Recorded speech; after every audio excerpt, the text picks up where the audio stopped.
നമസ്കാരം.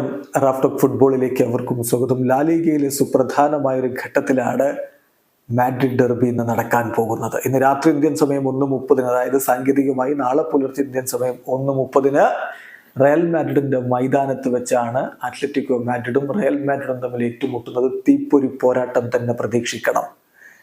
കുറച്ച് ദിവസങ്ങൾക്കുള്ളിൽ മൂന്നാമത്തെ മാഡ്രിഡ് ഡെർബിയാണ് നമ്മൾ കാണുന്നത്.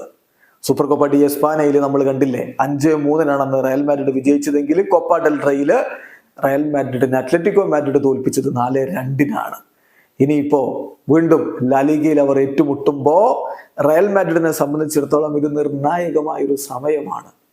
ഇപ്പൊ ലാലിഗയില് ഒരു കളി കുറച്ചാണ് അവര് ജിറോണയുമായിട്ട് ബന്ധപ്പെടുത്തി നോക്കുമ്പോൾ കളിച്ചിട്ടുള്ളത്. എന്നിട്ടും 1-ാം സ്ഥാനത്താണ്. 22 കളികൾ 57 പോയിന്റ് റയൽ മാഡ്രിഡ്, 23 കളികൾ 56 പോയിന്റ് ജിറോണ.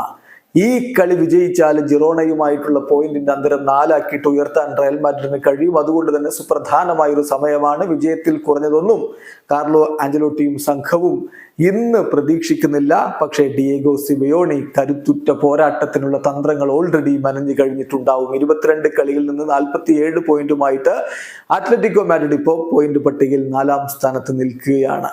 ഇന്ന് വിജയിച്ചാൽ ബാഴ്സക്കൊപ്പം അവരുടെ പോയിന്റ് നിലവാരത്തിൽ എത്താൻ പറ്റും എന്നുള്ളത് കൂടി ഡിയേഗോ സിമിയോണിക്ക് ഒരു അട്രാക്ഷൻ നൽകുന്ന കാര്യമാണ്. ഇന്നത്തെ മത്സരത്തിന്റെ റയൽ മാഡ്രിഡിന്റെ ഒരു പ്രോബിൾ ലൈനപ്പ് നമ്മൾ നോക്കാം. ഗോൾ കീപ്പറായിട്ട് ല്യൂനിൻ, ഡിഫൻസിൽ മെൻഡി, നാച്ചോ, റൂഡിഗർ, കർവാഹൽ എന്നിവരെ പ്രതീക്ഷിക്കുന്നു. മധ്യനിരയില് വാൽവർദെ, കമവിംഗ, ക്രൂസ് എന്നിവരെ പ്രതീക്ഷിക്കുമ്പോൾ മുന്നേറ്റത്തിലെ പിനി ജൂനിയറും ബെല്ലിംഗാമും റോഡ്രിഗോയും ഒരുമിച്ച് കളിക്കും എന്നാണ് കരുതുന്നത്. എന്തായാലും ഇന്നൊരു കിടിലൻ പോരാട്ടം കാണാം. വീഡിയോ അവസാനിക്കുന്ന ഫുട്ബോൾ ലോകത്തെ കൂടുതൽ വിശേഷങ്ങളുമായി റാഫ്റ്റോക്സ് എടുത്താം.